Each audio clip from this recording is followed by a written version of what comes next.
नमस्कार दोस्तों। तो दोस्तों आज के ब्लॉग में कुछ खास है। दोस्तों आज हम घूमने और मस्ती करने नहीं जा रहे बल्कि एक ऐसी जगह जा रहे हैं जहां पर लोग एकत्रित हुए हैं और अपने हक की लड़ाई के लिए संघर्ष कर रहे हैं। तो दोस्तों देखते हैं कि कितने लोग यहां पर पहुंचे हैं। बारिश का भी मौसम है, बहुत भयंकर बारिश हो रही है जहां अपने हक की लड़ाई के लिए सभी शिक्षक साथी एकत्रित हुए हैं। और देखते हैं धरना प्रदर्शन इस बारिश के मौसम में। तो देखिए चारों तरफ बारिश लगी हुई है, फिर भी शिक्षक साथी पहुंच रहे हैं। यहाँ पे हमारे सर भी पहुंच चुके हैं। तो दोस्तों देखते हैं आगे। सर आप पहुंचे हैं धरना प्रदर्शन पे, तो आपको कैसा लग रहा है यहाँ पे? बहुत बढ़िया लग रहा है यहाँ पे। अच्छा, मतलब सभी शिक्षक साथी एकजुट होकर अपनी आवाज़ अपने हक के लिए लड़ने के लिए तैयार हैं? बिल्कुल तैयार है। जी जी जी आगे भी तैयार रहेंगे। जी जी जी जब भी मतलब संघ आवाज़ देगा तब सब साथी खड़े होंगे सर, हैं? हम संघ का पूरा साथ निभाएंगे। ठीक है सर, ठीक है। जहाँ संघ है वहाँ है मैं। जी जी जी जी बहुत बढ़िया सर, आपके उत्तम विचार हैं। आपके लिए, आपके संघर्ष के लिए बहुत बहुत धन्यवाद है। धन्यवाद। घटना स्थल पर सभी शिक्षक साथी पहुंच चुके हैं। यहाँ पर हमारे सर भी हैं, तो काफ़ी लोग इकट्ठा हो चुके हैं यहाँ पर। सर पहुँच गए, अब कैसा लग रहा है आपको यहाँ? बहुत अच्छा लग रहा है। अभी लोगों का इंतज़ार है और देखते हैं आज हमारा कैसा रहता है। वैसे हमारा है कि एक सूत्र मांग है कि कुछ और है? हाँ, या तो 2 सूत्रीय मांग है हमारी। जी जी पुराने पेंशन बहाली और टीटी परीक्षा से जो हमारे पुराने अध्यापक हैं उनको टीटी से मुक्त किया जाए। ये 2 विशेष मांगे हैं हमारी और हम चाहते हैं धरना प्रदर्शन सकारात्मक पहल होगी और ये हमारी उम्मीद है। धरना प्रदर्शन कार्यालय में ही हो रहा है, वीओ हाँ, कार्यालय में? ये हमारा जो हमारा कार्यालय है वहाँ पे हमारा धरना प्रदर्शन हो रहा है और सभी अध्यापक यहाँ पे उपस्थित हैं। कुछ हो गए हैं और कुछ आ रहे हैं और कुछ अध्यक्ष साहब अभी रास्ते में है कि कहाँ पे? कौन अध्यक्ष है? जी। है ना, अध्यक्ष पहुँच गया। नमस्कार अध्यक्ष साहब, पहुँच गए। नमस्कार। ठीक है सर, आप भी पहुँच गए। खेल को 2-4 लोग अब मातृ शक्ति का इंतजार है थोड़ा सा, तो फिर हम लोग यहाँ बैठेंगे और अपना धरना प्रदर्शन जो भी हमारा कार्यक्रम है तो आज का जो धरना है उसका जो टाइमिंग है वो कितने बजे से कितने बजे तक का है? हाँ, टाइमिंग हमारा 10 बजे से था, लेकिन मौसम थोड़ा हाँ मौसम खराब है, इसमें थोड़ा लोगों आने में दिक्कतें हो रही हैं। पहुँच रहे लोग, पहुँचने वाले हैं लगभग पहुँच चुके हैं। यहाँ पे 50-60 लगभग अध्यापक लोग पहुँच गए हैं और अब हम कुछ ही समय बाद ही कार्यक्रम शुरू करने जा रहे हैं। ठीक है, थैंक यू सर। यहाँ पर कैंटीन है ना? हाँ, ये कैंटीन है, कैंटीन में सर लोग बैठे हैं। ठीक है, तो चाय का प्रबंध भी होगा सभी टीचरों के लिए कि कुछ अलग से है? ना, होगा। महिला शक्ति भी यहाँ पर उपस्थित हो चुकी है। तो सर कुछ कहना चाहेंगे धरना स्थल के बारे में? आप आज की मांगे, आपकी विशेष जो 2 मांगे हैं? पहले ओपीएस बहाल करनी पड़ेगी। जी जी एनपीएस से मुक्त किया जाए जी जी और टीटी से 2010 सरकार को एक ज्ञापन देना है मुख्यमंत्री को, यहाँ हमारे उच्च शिक्षा महोदय के माध्यम से, कि 2010 से पहले जो कार्मिक मुक्त हैं टीटी लागू होने से पहले उनको टीटी से मुक्त रखा जाए। और मुख्य मांग ये है कि जो कर्मचारी सबको ओपीएस लागू किया जाए। ठीक ये मुख्य है। मांग है। तो इसके लिए जैसे आज का धरना प्रदर्शन है, इसके बाद कोई आगे की रणनीति? आगे की रणनीति इसके मामले में जिला मुख्यालय से या जिला संगठन जो इसके बारे में आगे से निर्देश होगा, सब मिलकर के साथ देंगे और एकता से काम करेंगे। ठीक है, धन्यवाद सर। महिला शक्ति मैडम, कब पहुँचे आप? बस अभी हमें 1 घंटा हो गया यहाँ पे कि पहुँचे। बारिश में कोई परेशानी तो नहीं हुई आपको? सर परेशानियों में तो ऐसे संघर्ष लड़े जाते हैं। हाँ बिल्कुल, संघर्ष के लिए आपका धन्यवाद। और महिला शक्ति बहुत बड़ी मात्रा में यहाँ पर पहुँची हुई है। ठीक है सर। कार्यकारिणी के सम्मानित सदस्य, उपस्थित वरिष्ठ बुद्धिजीवी, अध्यापक और अध्यापिकाएं हैं।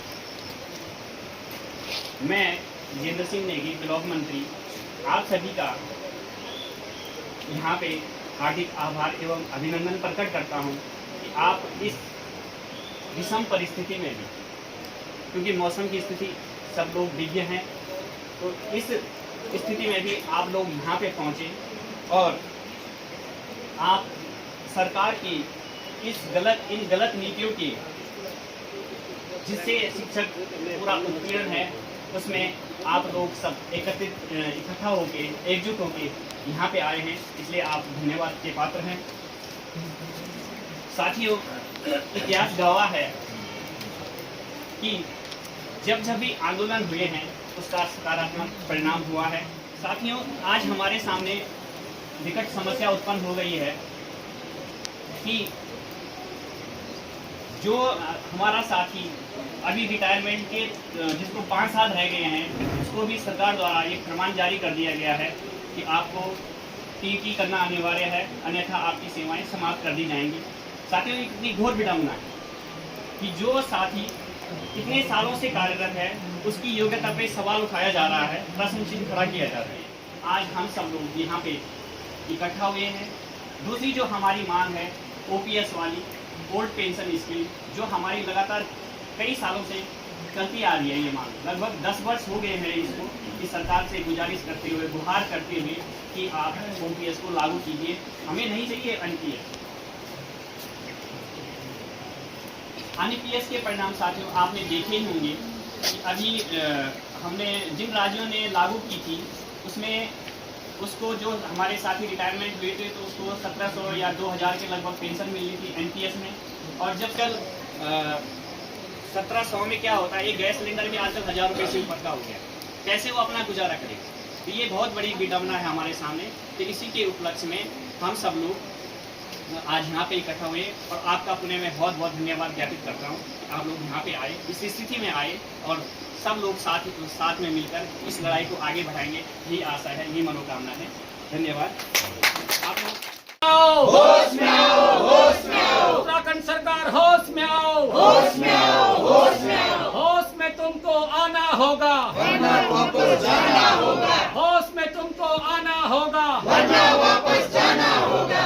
शिक्षक एकता जिंदाबाद, शिक्षक एकता जिंदाबाद। जय भारत, जय उत्तराखंड, जय शिक्षक। अच्छा, 2010 से पूर्व ठीक है, नियुक्त शिक्षकों को टीटी से मुक्त रहे। बहुत बढ़िया सर, कुछ कहना चाहिए आज के धरना प्रदर्शन के बारे में? दो विषय। धरना प्रदर्शन जो है एक टीटी से भी और मुख्य इसका जो उद्देश्य है वो ओपीएस है।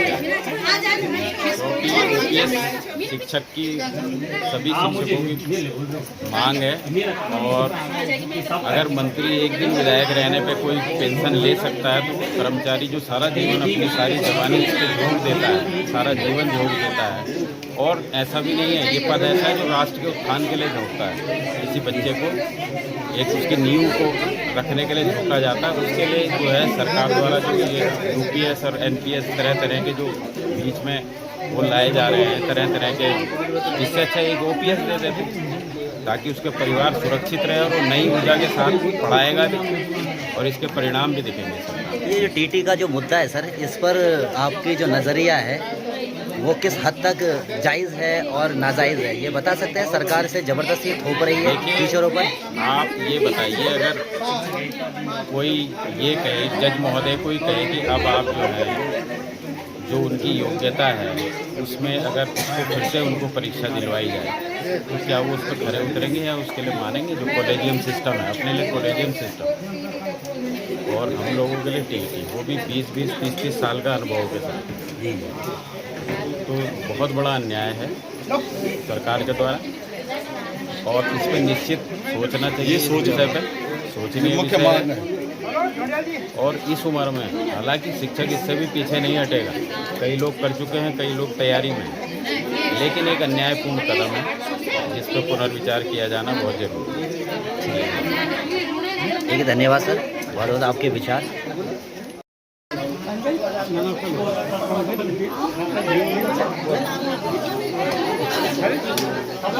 Uttaranchal state primary teachers association विकास खंड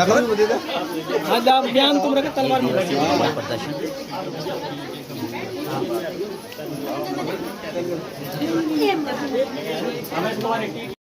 आप लोग मेरे साथ कंधे से कंधे मिलाकर बोलेंगे, आवाज दो, आवाज दो, शिक्षक एकता जिंदाबाद, जिंदाबाद, जिंदाबाद, शिक्षक एकता जिंदाबाद, जिंदाबाद, जिंदाबाद। जो शिक्षक का हक खाएगा वो कुर्सी से उतर जाएगा। हम अपना सम्मान मांगते नहीं किसी से भीख मांगते, हम अपना सम्मान मांगते नहीं किसी से भीख मांगते। शिक्षकों का शोषण बंद करो, बंद करो, बंद करो, शिक्षकों का शोषण बंद करो, बंद करो, बंद करो। हमारे श्री रविंद्र सिंह बिष्ट जी को आमंत्रित करता हूँ कि थोड़ा सा इस संदर्भ में अपने विचार रखें और हम सबका मार्गदर्शन करने की बात। तो इस प्रतिकूल मौसम में भी सभी शिक्षकों का यहाँ पर होना इस बात का सूचक है कि हम शिक्षक लोग कितने प्रबल रूप से अपनी मांगों को लेकर प्रतिबद्ध हैं। और इसी क्रम में मैं आप सभी शिक्षक साथियों का यहाँ पर धन्यवाद ज्ञापित करता हूँ, आप लोगों का स्वागत करता हूँ कि आप लोग सभी यहाँ पर संघ के आह्वान पर केवल एक आवाज़ पर सब इतने शिक्षक यहाँ पर जुटकर आए। तो पुनः आप लोगों का सभी का बहुत बहुत आभार। मुझसे पहले विजेंद्र भाई अपनी बात रख चुके हैं। सभी लोग विज्ञ हैं कि अभी हमारे ऊपर जो एनपीएस नाम की एक बला थोप दी गई है, बला ही कहेंगे इसको, क्योंकि जैसा आपने कहा इस बात में बिल्कुल एक एक अक्षर से सही है कि एक व्यक्ति जो एनपीएस से आच्छादित था और अगर उसको ओपीएस मिल जाती है तो उसके बाद उसकी जो पेंशन है उसमें कितना परिवर्तन आता है, ये मैं अपना व्यक्तिगत वो बता रहा हूँ क्योंकि मेरे अग्रज हैं, बड़े भाई हैं, वो पोस्ट ऑफिस से रिटायर हुए। तो पहले वो इसमें थे, आर्मी में थे, सेवा में थे। उसके बाद उनका जो रिहैबिलिटेशन हुआ वो पोस्ट ऑफिस में उन्होंने सेवाएं दी, 16 साल की उन्होंने सेवाएं दी। तो उस समय क्या था, एनपीएस का ही प्रावधान था। एनपीएस में आने के बाद अभी भाई साहब का रिटायरमेंट लगभग 3 साल पहले हुआ। उनकी जो पेंशन तय हुई एनपीएस के तहत मात्र 2200 रुपये तय हुई। अभी इसी मतलब कि इसी समय में क्या चल रहा था, इनका कोर्ट केस भी चल रहा था। तो इनका थोड़ा सा अपॉइंटमेंट की दिक्कत थी कि भाई अपॉइंटमेंट इनका जो हुआ है 2006-07 में, तो उसके बाद हुआ, लेकिन विज्ञप्ति थोड़ा पहले आ गई थी। तो वही टेक्निकल रीजंस थे, इसमें कोर्ट में ये केस जीत गए। कोर्ट केस जीतने के बाद हुआ ये, अभी आप यकीन नहीं मानेंगे, बिल्कुल जो विजेंद्र भाई ने अभी बात बोली है अक्षर से सही है, क्योंकि मेरा ये तो व्यक्तिगत अनुभव है। अभी उनकी 36,000 रुपये पेंशन है। तो 2200 रुपये मतलब कि 2000 में और 30,000 में कितना फर्क है, कितना फर्क है, मतलब पता नहीं कितने 2000-4000 गुना होगा, है ना, मतलब कि परसेंट होगा। तो कहने का तात्पर्य यह है कि इतनी अच्छी अगर हमारी एनपीएस है तो ये इतना फर्क देखने में क्यों मिल रहा है ऐसा, है ना। तो ये बात हमको जरूर पहुंचा ही रहे हैं, अपने आंदोलनों से पहुंचा रहे हैं।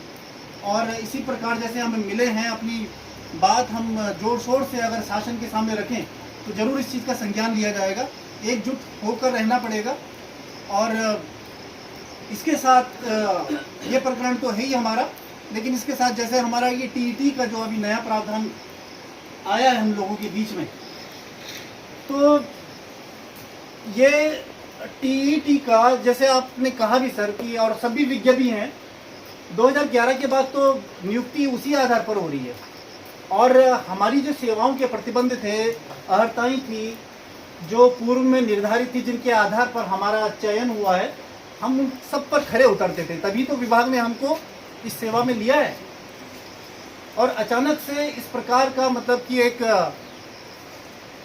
जबरदस्ती एक नियम हमारे ऊपर थोप देना कि आपको भी वो चीज़ करनी पड़ेगी जो 2011 के बाद जो मानक तय हुए हैं, तो ऐसा तो कहीं से भी उचित नहीं लगता।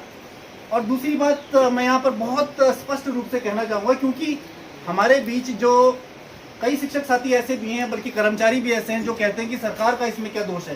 ये तो निर्णय जो है वो न्यायालय का है, माननीय उच्च न्यायालय का, बल्कि सर्वोच्च न्यायालय का निर्णय है, और इसी से हम बंधे हुए हैं और यहीं पर हमारे हाथ खड़े भी हो जाते हैं, है ना। तो सर्वोच्च न्यायालय, मैं आपको बता दूं, आप लोग भी विज्ञ होंगे कि सर्वोच्च न्यायालय जो कानून है, जो नियम है, उनको इम्प्लीमेंट करता है, उनको लागू करता है और उनके नियमों के आधार पर अपने निर्णय देता है।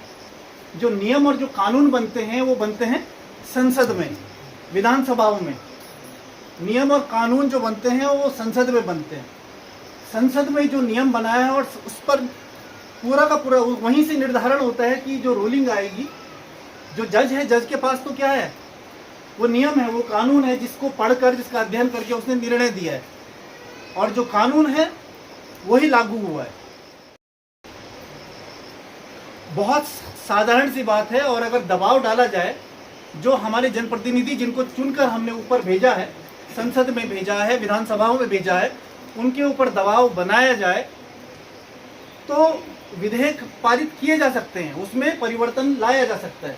और जब जिस समय अगर ये विधेयक पारित होते हैं, इनमें परिवर्तन आता है, तो इन्हीं का संज्ञान, पुनः संज्ञान हमारा सर्वोच्च न्यायालय या उच्च न्यायालय लेगा और उस पर नियम बदले भी जा सकते हैं। ऐसा होता रहा है, पहले भी होता रहा है। तो अगर हम इन चीज़ों पर, जैसे हम आज मिलजुल कर यहाँ पर आए हैं, मिलकर हमने आवाज़ उठाई है, तो इसी प्रकार से अगर हम अपनी आवाज़ बुलंद लगातार रखते रहें तो हमारे नेताओं को उसके आगे झुकना पड़ेगा। और वही है, उन्हीं की मेजॉरिटी से, उन्हीं की उससे फिर ये क्या है, कानून बदल हम सकते हैं, वो लोग कानून बदल सकते हैं पार्लियामेंट में, विधानसभा में। और मैं दोबारा कह रहा हूँ कि उन्हीं कानूनों का संज्ञान हमारा माननीय सर्वोच्च न्यायालय, उच्च न्यायालय लेता है, और वहीं से वो जो फैसले होते हैं वो लिए जाते हैं या बदले भी जाते हैं। तो इसी बात के साथ मैं अपनी वाणी को विराम दूंगा। और आप लोग यहाँ पर बहुत अच्छी संख्या में आए, आप लोगों का पुनः हार्दिक धन्यवाद। और एक नारे के साथ मैं इस अपनी वाणी को विराम दूंगा। जय उत्तराखंड, जय शिक्षक, जय उत्तराखंड, जय शिक्षक, जय उत्तराखंड। आवाज दो, हम एक हैं, आवाज दो, हम एक हैं। धन्यवाद। सर्वप्रथम विभिन्न संकुलों से आए हुए अपने शिक्षक भाई बहनों का हार्दिक अभिनंदन करता हूं कि आप हमारी इस लड़ाई में सबने मिलजुल कर साथ दिया। इसमें से कई शिक्षक ऐसे भी हैं जो पुरानी पेंशन से आच्छादित हैं, लेकिन वो फिर भी यहाँ पर अपना समय निकाल के आए। और कई शिक्षक हमारे हो सकता है कि समय के कारण ना दे पाए हो अपना समय, लेकिन आप सबका मैं पुनः धन्यवाद करता हूँ। रही बात पुरानी पेंशन की, तो जैसा कि विदित है, जिसका कम समय रह गया 5 साल, 7 साल, 10 साल, वो हमारी कार्य क्षमता को प्रभावित कर रहा है किसी न किसी रूप में, क्योंकि भविष्य की चिंताएं हरेक के साथ हैं, हरेक का परिवार है। और ये जो 2200 वाली बात बताई अभी बिष्ट जी ने, आदरणीय बिष्ट जी ने, तो वो बिल्कुल सही है। और कहीं ना कहीं आपकी कार्य क्षमता को वो प्रभावित भी कर रहा है। और थोड़ा मानसिक, जिसे मैं कहूँगा थोड़ा सा असंतुलन की स्थिति वो आ रही है शिक्षकों में। उसके ऊपर से सोने पे सुहागा ये करा सरकार ने कि टीईटी जैसा एक फरमान और जारी कर दिया। हालांकि इसके पीछे मंशा क्या है वो सर्वविदित है। वो आपको पुरानी ओपीएस से भटकाने का एक माध्यम है कि ताकि शिक्षक जो है सारी अपनी ऊर्जा उस पर खर्च करें। और आप ये सोचिए कि आपके 20, 25, 30 साल के अनुभवों को एकदम दरकिनार कर दिया गया। और इसमें आप अगर दोषी सर्वोच्च न्यायालय को मानते हैं तो उसका दोष नहीं है, बल्कि इसमें दोष सरकारों का है। समय समय पर सरकारों ने 2012 में एनसीटी को मार्गदर्शन करा कि आप जो है टीईटी करवाएं, जो जिनको टीईटी नहीं है। 2017 में फिर से पुनः एक आवेदन किया गया, लेकिन सरकारें इसको अपने स्तर से दबाती चली गई। और आज जो सर्वोच्च न्यायालय का निर्णय है वो इन्हीं अध्ययनों को करके आज सर्वोच्च न्यायालय कह रहा है, मैंने 2017 में आपको कहा था कि 2025 तक आप करवाइए इस काम को। लेकिन सरकारों का कहीं ना कहीं दोष है कि वो आपसे इसको छिपाते रहे। इसके पीछे उनकी मंशा क्या थी वही बेहतर जान सकते हैं। और आज जो है आपके अनुभवों को बिल्कुल दरकिनार कर दिया गया, जिससे आपकी कार्य क्षमता कहीं ना कहीं विद्यालयों में भी प्रभावित हो रही है इस प्रकरण के कारण। तो ये बड़ा जो है एक ऐसा रवैया और एक ऐसी अवस्था में आदमी है 50 और 50 साल से ऊपर कि अब वो बड़ा मानसिक असंतुलन वाली स्थिति है और उससे हमारी कार्य क्षमता प्रभावित हो रही है। इसमें कोई दो राय नहीं है। और हमें इसके लिए संघर्ष करना पड़ेगा, मिलकर संघर्ष करना पड़ेगा। और आगामी भविष्य 2024 में जो ये 2027 का जो चुनाव है, इसमें इसका परिणाम देखने को भी मिलेगा सरकार को। ये निश्चित रूप से जान लें आप। इसमें आपको दिखाना होगा कि क्या पावर एक अध्यापक की है, खाली शिक्षक है। शिक्षक जो है सारी चीज़ें, सारी संभावनाएं रखता है अपने भीतर। और अंत में मैं अपनी वाणी को, क्योंकि मेरे पूर्व वक्ता लगभग सारी बातें आ चुकी हैं और भी विद्वान साथी हैं यहाँ पर, मैं ये कहूँगा, अपनी वाणी को विराम दूंगा एक शेर के साथ कि पुरानी कश्ती को पार लेकर फकत हमारा हुनर गया है, नए खिवैये कहीं न समझे नदी का पानी उतर गया है। धन्यवाद। हम देखते आ रहे हैं कि हम लड़ाई लड़ रही हैं और ये लड़ाई लगभग हमारी तब तक चलती रहेगी जब तक लड़ाई को समाप्त ना किया जाए। अब लड़ाई समाप्त करने का तरीका क्या होगा? या तो सरकार झुकेगी या तो हम झुकेंगे। क्या आप झुकने के लिए तैयार हो? नहीं। क्यों नहीं झुकने के लिए तैयार हुआ? क्योंकि हम कर्म कर रहे हैं। अभी वक्ताओं ने कहा कि हम सभी कामों को कर रहे हैं। टीचर यानी कि एवरीथिंग, मास्टर यानी कि एवरीथिंग, और उसके बाद में उसके झोली में नथिंग।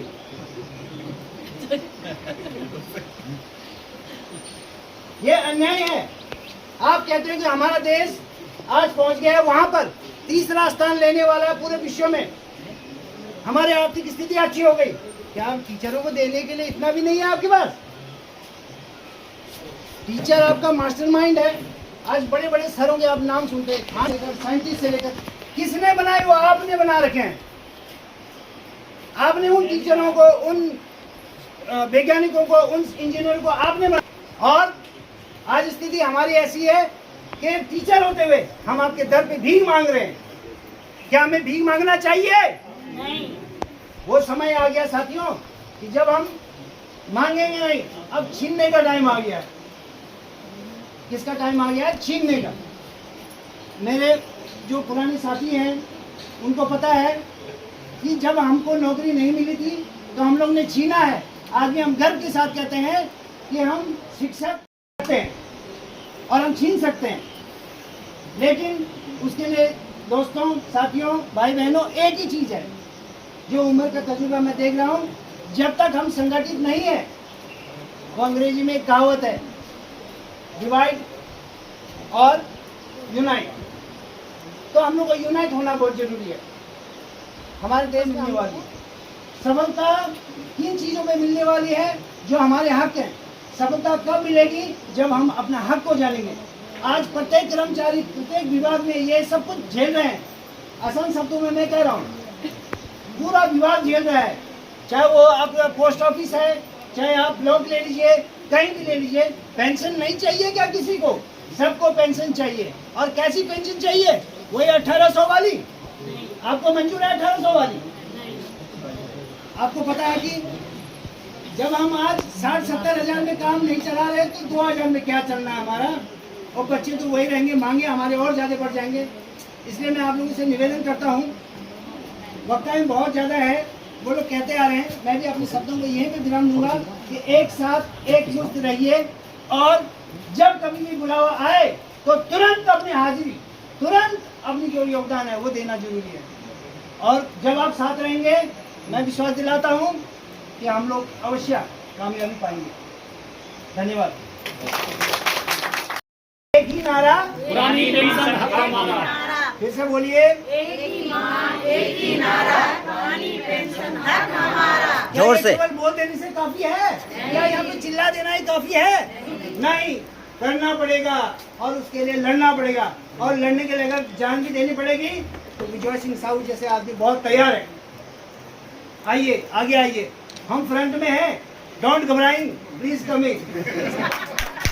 मंत्री जी, आपका जो आज का धरना प्रदर्शन का जो कार्यक्रम था वो दिख रहा है कि पूर्णतः काफ़ी हद तक हो रहा है, तो आप इसमें कुछ कहना चाहेंगे? जी, ऐसा है सर कि ये हमारा ये जो सरकार का एक फरमान आया है कि जो लोग 2010 से पहले भी नियुक्त हुए हैं उनको भी टीटी करना आवश्यक है, नहीं तो उनकी सेवाएं समाप्त कर दी जाएगी। तो इसके खिलाफ, क्योंकि देखो ऐसा है कि 2010 से पहले जो नियम थे उसमें टीटी नहीं था। जो आपकी नियुक्ति के नियम थे, नियुक्ति का आधार था, उसमें टीटी कंपलसरी नहीं था, तो वो लोग उसी बेस पे नियुक्ति पाए हैं।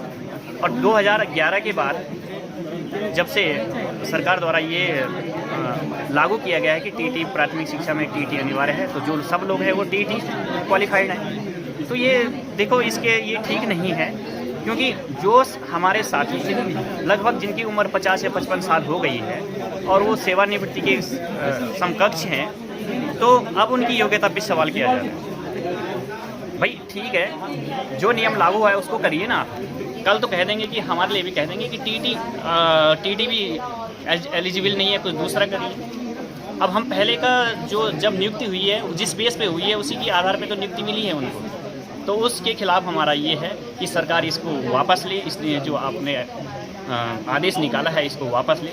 दूसरा, ओपीएस के संदर्भ में ये धरना, ये जो आंदोलन है लगभग कई सालों से चल रहा है हमारा, और हमारी सरकार से गुजारिश है कि आप पुनः जैसे पुरानी पेंशन पहले अध्यापकों को या साथियों को मिलती थी, ये ओपीएस को लागू करें। ये दो धरने, आज का धरना का जो दो मेन बिंदु थे, इन्हीं पे आधारित। ठीक है, बहुत बहुत धन्यवाद। एक और क्वेश्चन करना चाहूँगा कि जैसे टीटी का मामला है, 2010 से पूर्व के जितने भी शिक्षक साथी हैं, तो कोर्ट, सुप्रीम कोर्ट तो साफ ये कहती है कि इनको टीटी करना अनिवार्य है। तो इसमें क्या आप अपने धरने प्रदर्शन के माध्यम से सरकार को सचेत करना चाहेंगे कि ये जो अन्याय सभी शिक्षक साथियों को सभी स्टेटों में हो रहा है, इसके लिए कोई अध्यादेश संसद में लाया जाए, या फिर स्टेट वाइज उन लोगों को कुछ वहाँ से छूट मिली जाए टीटी में? जी, जैसा मैं बता चुका हूँ कि जो लोग जिस समय जिनकी नियुक्ति हुई थी, उनका जिस जो बेस था उस हिसाब से हुई, जो योग्यता थी, जो क्वालिफिकेशन गवर्नमेंट ने निर्धारित की थी, उस हिसाब से हुआ। तो हमारा सरकार से ये निवेदन रहेगा कि आप अभी आज हम मुख्यमंत्री को ज्ञापन प्रेषित करेंगे कि आप विधायिका में, विधानसभा में विधेयक प्रस्ताव पारित करके आप केंद्र सरकार को प्रेषित करें और उनसे कहिए कि आप शिक्षकों के हित के लिए कार्य करें। धन्यवाद। ठीक है, धन्यवाद सर, बहुत बहुत। सर्वप्रथम मैं यहाँ पे उपस्थित हमारे सभी शिक्षक साथियों का हार्दिक अभिनंदन, हार्दिक स्वागत यहाँ पे इस मंच पे करती हूँ। ये आप सभी लोग, जितने लोग यहाँ पर उपस्थित हैं, आप सभी लोग बहुत ज़्यादा सम्मान और शाबाशी के पात्र हैं, क्योंकि हम यहाँ पर एक संघर्ष के लिए उपस्थित हुए हैं। और सभी जानते हैं कि संघर्ष जो होता है वो भले ही कोई एक व्यक्ति शुरू करे, परंतु उसे सफलता तक पहुँचाने के लिए हमें समूह की आवश्यकता ज़रूर होती है। और आप सब लोग यहाँ पे समूह बनाकर इस संघर्ष में अपना योगदान देने के लिए उपस्थित हुए, इसके लिए आप सभी का आभार। तो जैसा कि हम सब यहाँ पर उपस्थित हुए, हमारे दो मुद्दे हैं, ओपीएस का मुद्दा और TT2 का मुद्दा, TT1 का मुद्दा। हम सब जानते हैं कि पहले हमारी लड़ाई केवल ओपीएस की हुआ करती थी, और अभी मुझसे पहले मेरे एक बहुत ही सम्मानित शिक्षक साथी ने बताया कि वाकई में ये जो मुद्दा है TT का, ये शायद ओपीएस से हमारा ध्यान भटकाने के लिए ही हुआ है, क्योंकि अब जो हमारे आंदोलन हो रहे हैं वो ओपीएस से पहले TT और फिर ओपीएस को लेके हो रहा है। तो ऐसा क्यों हो रहा है, ऐसा किस लिए हो रहा है, क्यों हमें एक निशाना बनाया जा रहा है, क्यों हमें भटकाने का प्रयास किया जा रहा है, आज हम इसी के विरोध में यहाँ पर उपस्थित हैं। ओपीएस की बात करें तो जब 2005 में हमारे ये लागू कर दिया गया था ओपीएस, उस समय कुछ लोग पुरानी पेंशन में थे, कुछ को नई में जोड़ा गया। तो जब ये नया एनपीएस का मुद्दा आना था, उसी समय ये बात क्लियर, बहुत सारे जो नए कर्मचारी लग रहे थे, ये क्लियर नहीं हो पाई थी कि ये एनपीएस क्या है। सबने सहर्ष से स्वीकार कर लिया कि ठीक है, हम एनपीएस के साथ हैं। यदि उसी समय हमने इसका विरोध कर लिया होता, उसी समय हम लोग जाग गए होते, तो हमें इतनी लंबी लड़ाई 2005 से 2026 तक की इतनी लंबी लड़ाई नहीं लड़नी पड़ी होती। और अभी जो टीटी का नया मुद्दा है, अगर अभी भी हम इसके लिए नहीं लड़े तो आप सोच सकते हैं न जाने ये लड़ाई कितनी लंबी होगी। तो इसलिए ज़रूरी है कि हम वक्त पे जाग जाएं और वक्त पे संघर्ष करें, वक्त पे अपने हक की लड़ाई करें। इससे पूर्व ओपीएस टीटी के बारे में सभी लोग बात कर चुके हैं। मैं बस इतना ही कहना चाहूँगी कि वाकई में जब भी आह्वान होता है तो हमें एकत्र होना चाहिए, क्योंकि अगर मैं जिंदाबाद के नारे लगाऊंगी, अपने हक का नारा लगाऊंगी और ऐसे करूँगी तो सिर्फ अंगूठा ठेंगा दिखाई देगा। आपको जब जिंदाबाद का नारा लगाना है तो आपको अपनी मुट्ठी बंद करनी है और आपको इकट्ठा होना है।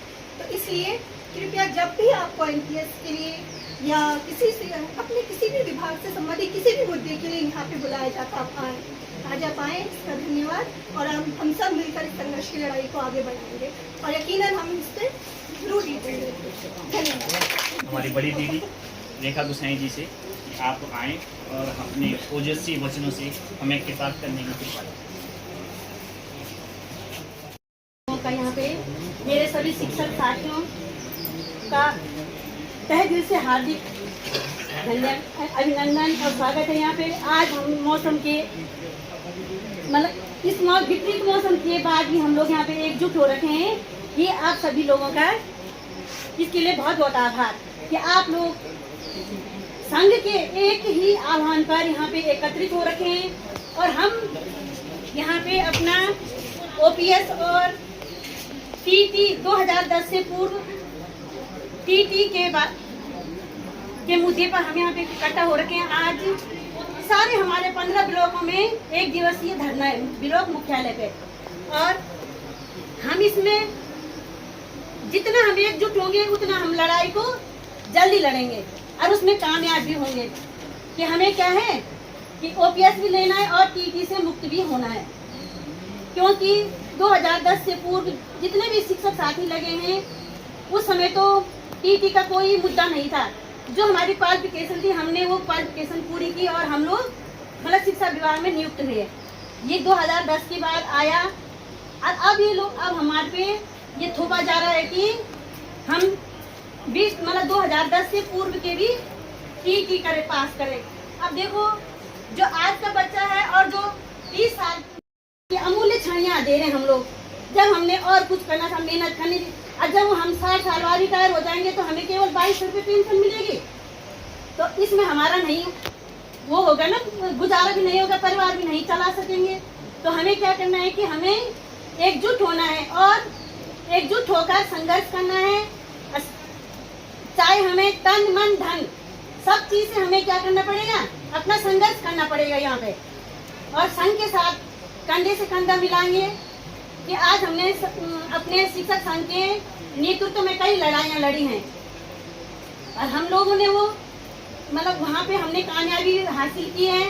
तो इसलिए मेरा सभी शिक्षक साथियों से निवेदन है कि आप लोग यहाँ पे मतलब जिसकी भी जो समस्या होती है और जो ये हमारे ये मुद्दे हैं 2 टीटी और ओपीएस उनमें मतलब प्रतिभा करें, जरूर प्रतिभा करें। ऐसा नहीं कि मतलब आज मैं नहीं जा रहा हूँ, चलो जिसका जैसा सबका होगा वैसा मेरा भी होगा।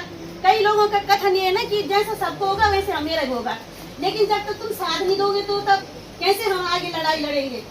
इसके लिए तो आगे लड़ाई लड़नी पड़ेगी सबको। तो इसीलिए आप सभी लोगों का से मेरा आग्रह है कि आप सब लोग संघ के साथ कंधे से कंधा मिलाएं और इस हमारे इस आंदोलन को कामयाब बनाएं। शिक्षक एकता जिंदाबाद। जब जब शिक्षक बोला है तब तक शासन डोला है, जब जब शिक्षक बोला है तब तक शासन डोला है। NPS go back, go back, go back, NPS go back, go back, go back. OPS लागू करो, लागू करो, लागू करो, ओपीएस लागू करो, लागू करो, लागू करो। धन्यवाद। जय शिक्षक, जय उत्तराखंड। पीडब्ल्यूडी हो किसी भी डिपार्टमेंट में आप पहले ट्रस्ट की करवा दीजिए, देर आफ्टर तब जाके आप उसमें जो है उनको प्रमोशन कीजिए। तो केवल शिक्षा विभाग को आप टारगेट किया जा रहा है। कहीं न कहीं मुझे लगता है कि ये एक सुनियोजित तरीका हमारे पुरानी पेंशन के आंदोलन को शिथिल करने के लिए इनका एक मंतव्य है। जहाँ तक मुझे लगता है रही पुरानी पेंशन की बात, तो नेताओं की अपनी 4-4 5 पुरानी पेंशन है और हमको एक पेंशन देने के लिए लोग जो है तरस रहे हैं, मर रहे हैं और हमें डिस्टर्ब कर रहे हैं। तो जहाँ तक मेरा मानना है कि आज जो वृद्धाश्रम कहीं ना कहीं 1-2 खुले हुए हैं, आने वाले टाइम में हर ब्लॉक में वृद्धाश्रम खुलेंगे।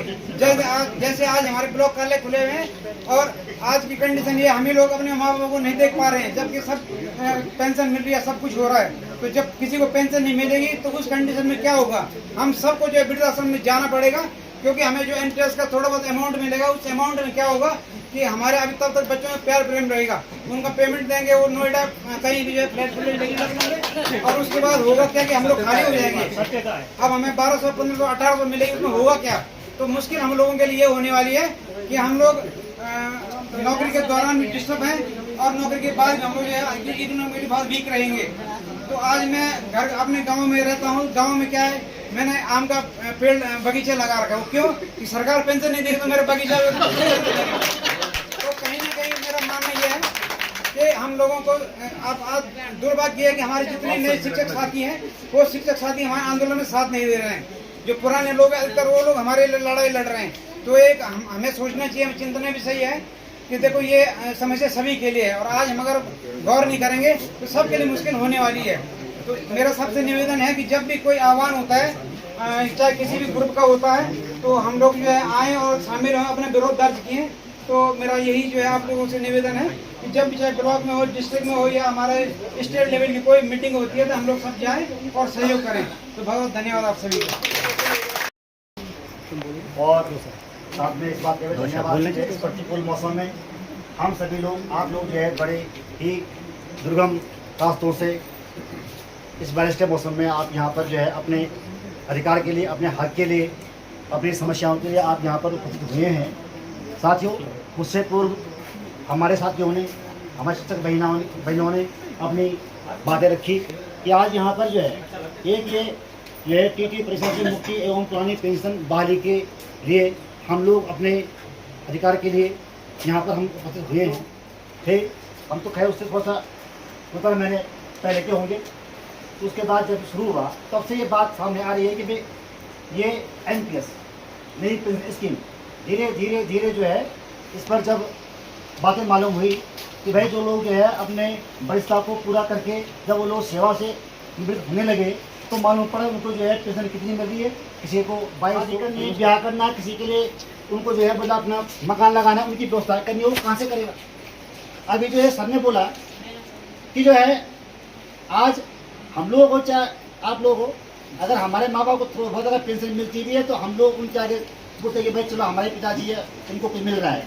ठीक है, आने वाले टाइम पे अगर जो है हम लोगों को अगर जो है हमारा जो पुरानी पेंशन है अगर पेंशन नहीं मिलेगी, सम्मानजनक पेंशन नहीं मिलेगी तो हम लोग अपने जो कार्य दायित्व है उनको निभाएंगे। हर शिक्षक इस योजना से जो है ग्रसित शिक्षक जो है जब अपनी क्लास में जाता है तो वो बड़े ही उत्साह से पढ़ाता है। वो चाहता है कि मैं पढ़ाऊँ, लेकिन फिर वो क्या है उसे घबराहट होती है कि भाई मुझे पेंशन नहीं मिलनी, क्या होगा, 1200 मिलेंगे, 1500 मिलेंगे।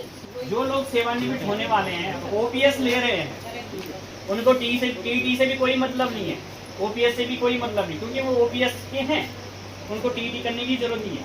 मगर वो देखो जिसमें जुनून होता है ना अपनों के प्रति, जिसने संघर्ष किया है वो आदमी जरूर पहुंच जाता है। और हमारे जो नए साथी हैं जिनको TT भी करना पड़ रहा है और OPS भी लेना है, वो लोग यहाँ पे नहीं पहुँच पा रहे। ये थोड़ा सा विरोधाभास है। तो मैं आशा करूँगा, कोई बात नहीं, परिस्थितियाँ होती हैं, मौसम भी ऐसा है, बारिश का मौसम है, कई जगह रोड बंद है। जैसे हमारे बड़े भाई अभी खंडूरी जी ने कहा, वो भी वहाँ से आए, उनकी ब्रांच रोड टूटी हुई थी, घर से आए। तो आना चाहिए हम सब लोगों को, भाई जब हम प्रयास करेंगे तो पहुँच ही जाते हैं। तो मेरा निवेदन रहेगा कि जब भी जो लोग यहाँ पे नहीं आ पाए, अभी हमारी चरणबद्ध आंदोलन है। प्रथम चरण में हमारा ब्लॉक मुख्यालय में था, द्वितीय चरण में हमारा जिला मुख्यालय में होगा और तृतीय चरण में राज्य मुख्यालय में होगा और लास्ट में हम केंद्र में जाएंगे। तो वो लोग जो लोग नहीं आ पाएंगे वो अधिक से अधिक संख्या में जब हमारा जिला स्तर का धरना प्रदर्शन होगा वहाँ पे पहुँचेंगे, तो ऐसी आशा है। तो लगभग 2-3 घंटे हमें यहाँ पे बैठे हुए होंगे और मेरा सीधा अब गुल्ली को चाय पानी भी नहीं पिलाएगा। मेरा निवेदन रहेगा श्री नौटियाल जी से, हाँ हो गया 3 घंटे नौटियाल जी से आप हमारे मध्य है उपस्थित हुए, अपने आशीष वचनों से हमें कृतार्थ करने की कृपा करें। बहुत बहुत धन्यवाद आप लोगों का। आप सब लोग पहले तो बधाई के पात्र हैं कि इस विकट परिस्थितियों में भी यहाँ पर पहुँचे हैं। शायद कुछ बहनें अंदर भी हैं और अच्छी बात है। तो एक नारा लगाएंगे हम लोग, आवाज़ को अंदर तक जानी चाहिए। सर है हाँ, तो ये नहीं, किसको सुनाना है? किसको सुनाना है? आवाज दो, आवाज दो, आवाज दो। जोर जुल्म की टक्कर से संघर्ष हमारा नारा है। जोर जुल्म की टक्कर से संघर्ष हमारा नारा है। आवाज दो। बहुत बढ़िया बात। हम एक हैं, इस बात का आभास अगर हमको है तो हमें हमारा कोई बाल न बांका नहीं कर सकता। और अगर ये है कि यार हैं भी एक कि नहीं है, अगल बगल देख रहे हैं, तो तब संशय होता है। और जहाँ संशय होता है वहाँ सफलता थोड़ा पीछे हो जाती है कि इसको संशय है, मैं आगे कैसे जाऊँ। तो आज पहला प्रश्न तो ये है, जैसे कि अभी ध्यानी जी बोल रहे थे, ये मेरे बहुत पुराने मित्र भी हैं, हमारे क्लास के लोग भी हैं और बहुत जॉय नेचर के भी हैं। बात वो बोलते हैं कि जो अंदर से घटित हो रहा होता है। आपने देखा होगा ससुराल में भी चैन से नहीं रह पाए, सालियों ने भी इन पे चुंगनी दी बहुत। जीजा तू तो है क्या होता है, तो पूरा समझ हेडमास्टर से महाराज 2 दिन परीक्षा, तो इनके अंदर की बात है। सो इसलिए नहीं पा रहे हैं कि तब तक उधर से फोन आ जाता है, तुम उन फोन में बोल। अब क्या बोले, जवाब क्या है?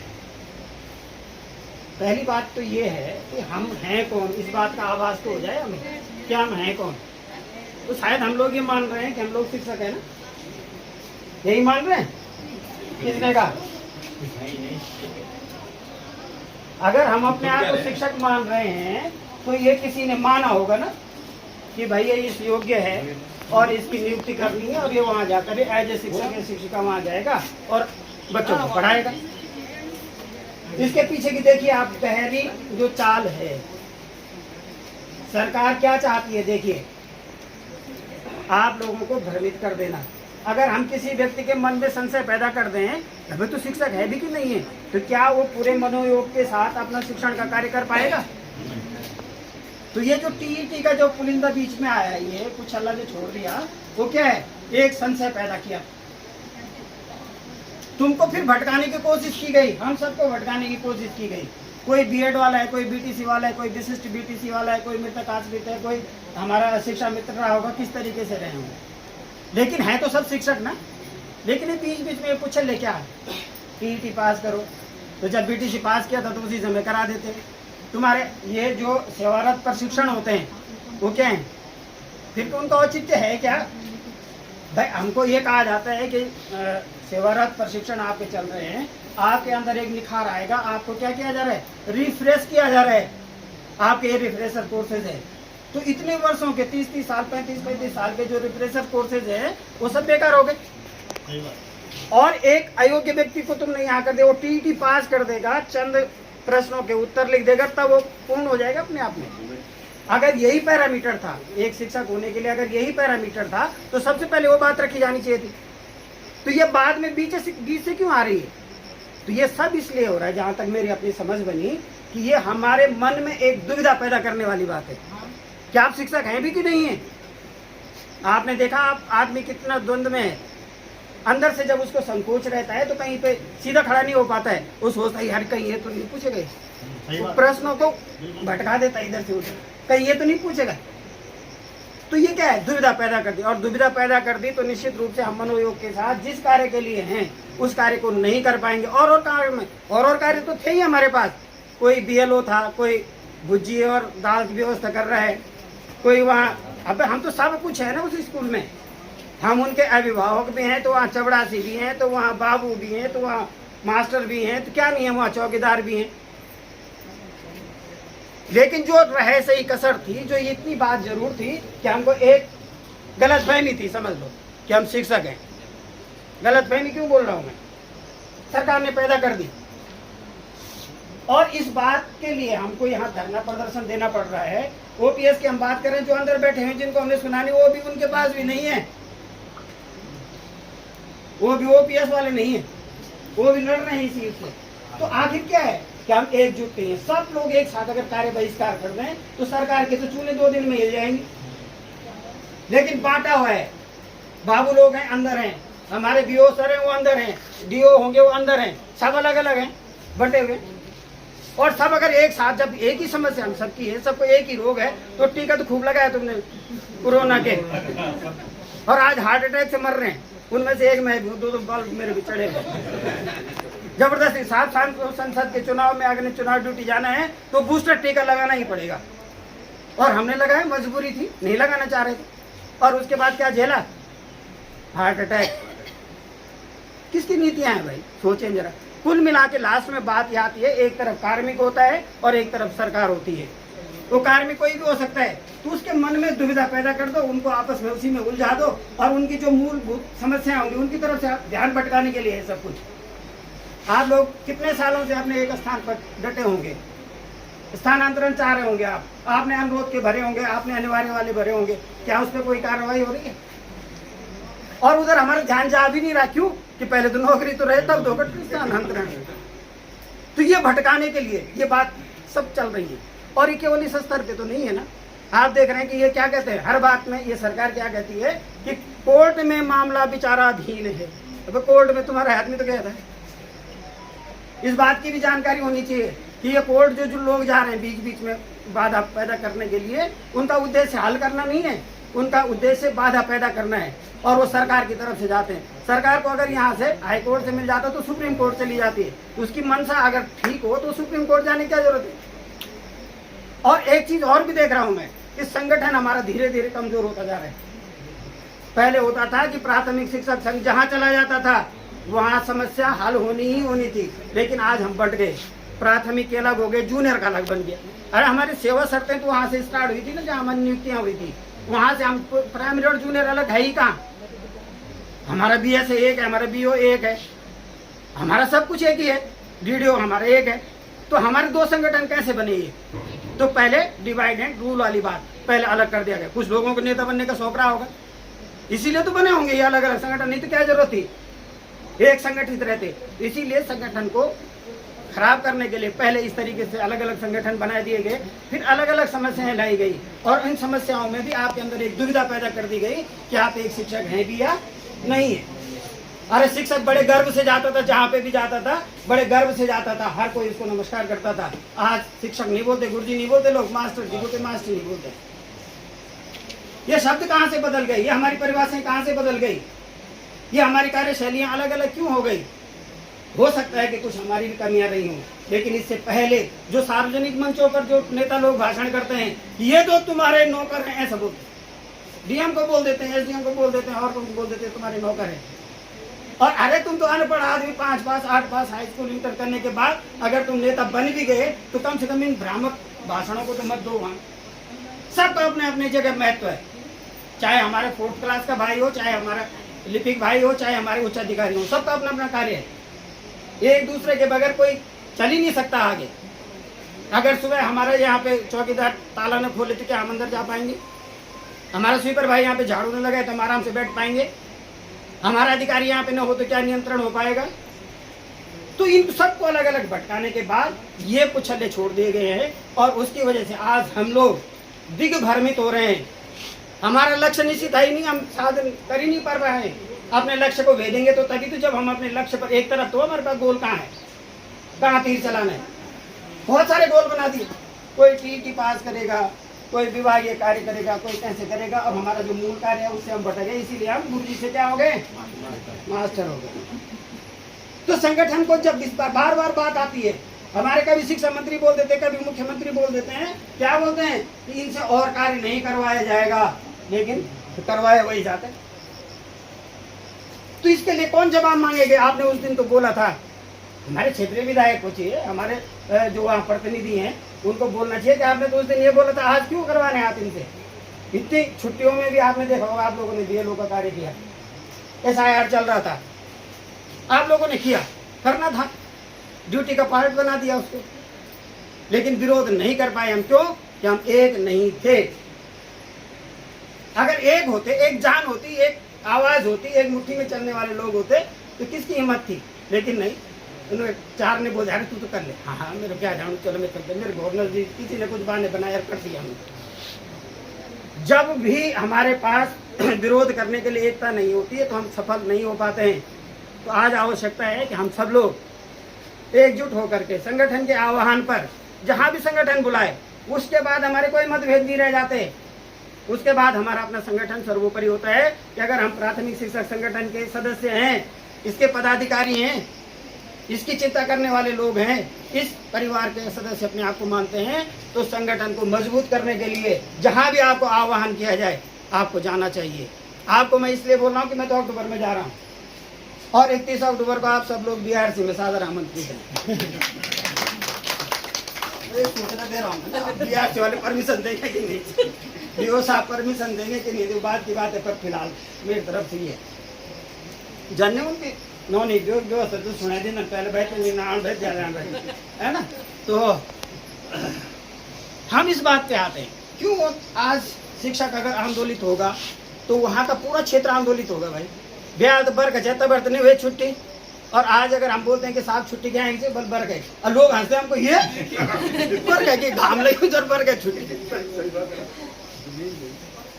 तो इसके लिए भी हमको दोषी ठहराया जाता है।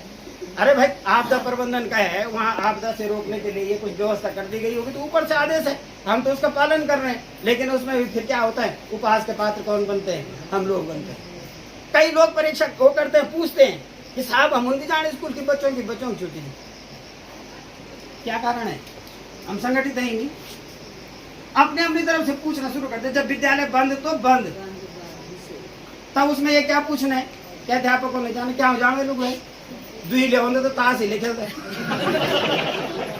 अब स्कूलों में था पूरा सहयोग देना होगा। जहाँ भी जो है इससे संबंधित पेंशन बहाली से संबंधित या टीईटी से संबंधित जो भी हमारे पास हमारे ब्लॉक से या जिला स्तर से जो भी हम उसके आह्वान पर हमें वहाँ तुरंत पहुँचना है, क्योंकि जब हम सब लोग एकजुट रहेंगे तभी जो है ये कार्य जो है सिद्ध हो पाएगा, क्योंकि एकता में ही बल है। आपने ये सब जो है पढ़ा भी है, सुना भी है, और जब हम एकजुट रहेंगे तभी जो है हम इसको जो है प्राप्त कर पाएंगे। तो मैं ज़्यादा ना बोलते हुए, क्योंकि सब ने अपने जो है विचार महत्वपूर्ण विचार रखे हैं, सभी वरिष्ठ जनों ने अपने विचारों से जो है अवगत कराया, तो हमें जो है इस लक्ष्य को प्राप्त करने के लिए अपने सहयोग जो है जिसका जैसे भी बन पड़े, हमें इस सहयोग को जो है जारी रखना है, तब तक जारी रखना है जब तक कि हमारी जो है पुरानी पेंशन बहाल नहीं हो जाती है। हमें ये नहीं देखना है कि जो है किसी के 2 साल हैं या जो भी है, यहाँ पर बहुत से जो है वरिष्ठ लोग हैं जो जिनकी पेंशन है पर फिर भी वो लोग साथ दे रहे हैं। मेरा नए साथियों से भी निवेदन है कि वो सब लोग जो है एकजुट रहें, और हम जो है अगर एकजुट हैं तो हम पूरे प्रयास के साथ जो है मैं कहता हूँ कि जो है पुरानी पेंशन बहाल होके रहेगी। एक नारे के साथ जो है मैं अपनी वाणी को विराम दूंगा। शिक्षक एकता जिंदाबाद, शिक्षक एकता जिंदाबाद, शिक्षक एकता जिंदाबाद। धन्यवाद। अंदर की छत उड़ जानी चाहिए थी अभी तक। आवाज दो, शिक्षक एकता जिंदाबाद, शिक्षक एकता जिंदाबाद। धन्यवाद। Uttaranchal state primary teacher association विकासखंड पावो में विकासखंड पावो के सभी समस्त शिक्षक शिक्षिकाओं का मैं हृदय तल की गहराइयों से बहुत बहुत आभार धन्यवाद आपका कि आप लोगों ने ये अमूल्य समय निकालकर 1 दिवसीय टीईटी मुक्त और पुरानी पेंशन के जो धरना प्रदर्शन में आप सभी लोगों ने अपना अमूल्य समय दिया। मैं पुनः एक बार आपका हार्दिक स्वागत और अभिनंदन करता हूँ। साथियों, बात रही टीईटी की, 2010 से पूर्व जो हमारे शिक्षक साथी हैं उन पे टीईटी का ये काला कानून थोपा गया है। आप चिंता न करें, अगर हम सब लोग एकजुट रहें तो ये काला कानून एक दिन अवश्य हम लोग इसमें विजय प्राप्त कर लेंगे। साथियों, बात रही ओपीएस की, तो जो ये टीईटी है हमारा ध्यान भटकाने के लिए ही ये हम पे टीईटी लागू की गई है ताकि हम ओपीएस को आसानी से पा न सके। साथियों, जो हमारे बोर्ड में लिखा भी है कि एकजुट अगर हम होंगे और अगर लगातार अगर संघर्ष करेंगे तो हमें विजय अवश्य मिलेगी। साथियों, अभी हमारा ये प्रत्येक 15 विकास खंडों में ये कार्यक्रम चल रहा है और संभवतः 17 या 18 जुलाई को जिले में आप सभी ने ये विकास खंड पावो की एकता दिखानी है और अपना सहयोग देना है। साथियों, समय समय पर ये प्रोग्राम चलते रहेंगे जब तक हमें विजय प्राप्त नहीं होगी। आप सभी लोगों ने संख्या बल थोड़ा सा कम है, फिर भी ये मौसम के कारण हुआ होगा, मेरा ये मानना है, क्योंकि हमारा जो क्षेत्र है ये सिवाल पिरनी वाला, उधर से भी हमारे शिक्षक साथी नहीं पहुंच पाए, काफ़ी दूर है। मगर 18 तारीख को या 17 तारीख को लगभग जिले में हमने विकासखंड अपनी पावर की ताकत दिखानी है और वहीं से रणनीति की शुरुआत होगी कि हम प्रांत में ये जो एक काला कानून है 27 से पहले सर हम लोगों ने ये काम करना है, टीटी से मुक्ति। और 29 का जो सरकार ने रखा हुआ है, ये मेरे जहन में ये बात है कि 29 के लिए सरकार ने रखा हुआ कि इनको टीटी से मुक्त दिला देंगे और ओपीएस का ध्यान भटक जाएगा। तो हम लोगों ने ओपीएस पे भी अडिग रहना है और 29 से पहले ही ये काम अवश्य हो जाना है, ये टीटी और ओपीएस वाला। यदि हम लोग एकजुट रहें तो आप लोगों को मेरी अपेक्षा है आप लोगों से कि आप लोग समय समय पर जब भी संघ का आह्वान होगा तो आप लोग 100% उसमें अपनी भागीदारी देंगे। इसी आशा के साथ आप सभी का कोटि कोटि आभार, धन्यवाद। मंत्री को देना है सेवा में माननीय मुख्यमंत्री उत्तराखंड सरकार देहरादून। विषय आरटी एक्ट लागू होने से पूर्व नियुक्त शिक्षकों एवं औपबंधिक नियुक्त शिक्षकों को शिक्षक पात्रता परीक्षा टीटी से मुक्त करने तथा पुरानी पेंशन योजना बहाल किए जाने के संबंध में ज्ञापन। महोदय, प्रदेश में आरटी अधिनियम लागू होने से पूर्व नियुक्त शिक्षकों एवं औपबंधिक नियुक्त शिक्षकों को सेवा में बने रहने व पदोन्नति हेतु टीटी से मुक्त रखने के लिए अधिनियम में पुख्ता संशोधन करने हेतु अपनी ओर से विधानसभा में प्रस्ताव पारित कर केंद्र सरकार को भेजने की कृपा करें, जिससे कि प्रदेश में प्राथमिक शिक्षा में कार्यरत हजारों शिक्षकों का भविष्य सुरक्षित हो सके। साथ ही अक्टूबर 2005 के पश्चात नियुक्त सभी शिक्षकों के लिए पुरानी पेंशन व्यवस्था बहाल की जाए। नवीन पेंशन योजना को वापस लेते हुए बुढ़ापे में शिक्षक कर्मचारियों के आर्थिक व सामाजिक जीवन को सुरक्षित किया जाए। अतः महोदय से विनम्र निवेदन है कि शिक्षकों की वर्तमान सेवा व सुरक्षित भविष्य के लिए कारगर कदम उठाते हुए शिक्षकों में उत्पन्न आक्रोश को समाप्त करते हुए न्याय दिलवाने की महित कृपा कीजिएगा, ताकि शिक्षक पूर्व की भांति पूर्ण मनोयोग के साथ निष्ठा के साथ अपने दायित्वों का निर्वहन कर प्रदेश की शिक्षा व्यवस्था को आगे बढ़ा सके। धन्यवाद। शिक्षक एकता जिंदाबाद। शिक्षक एकता जिंदाबाद।